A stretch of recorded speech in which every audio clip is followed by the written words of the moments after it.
Be who you need to be in the moment, and then be willing to change that in a heartbeat.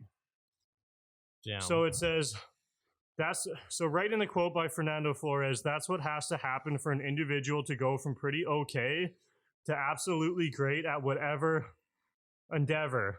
A person must lose that freaking identity because it's his worst enemy.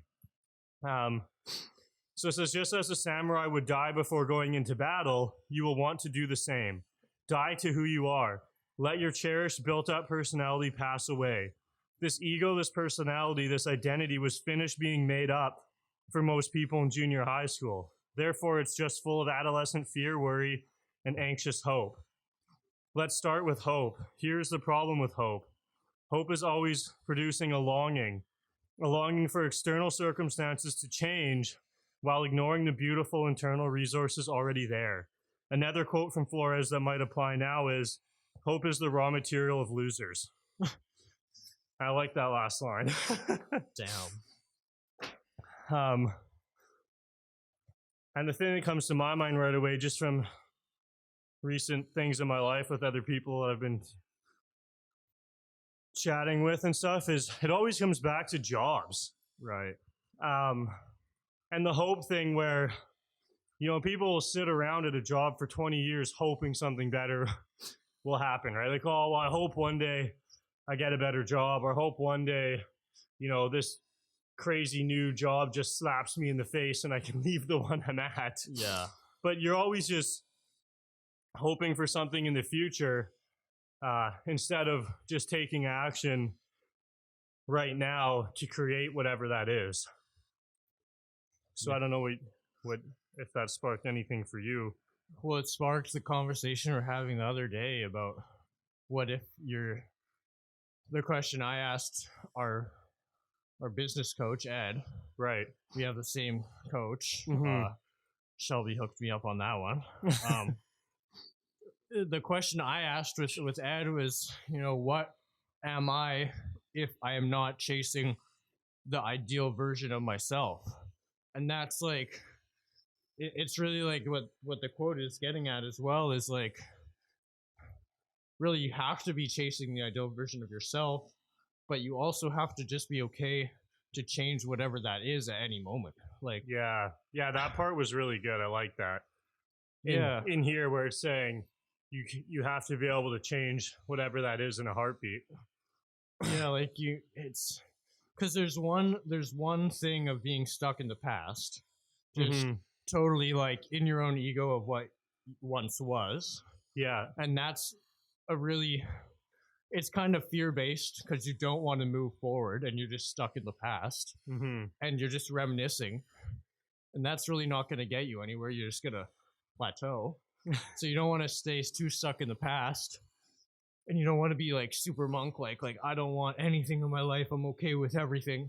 It's not very, that in itself is an ideal version. You're trying to stay the same, which isn't the greatest thing ever.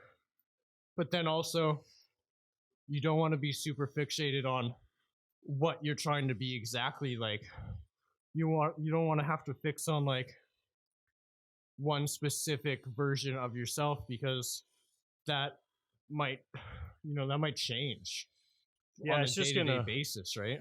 It's just gonna hold you, just kind of like holding yourself back to something.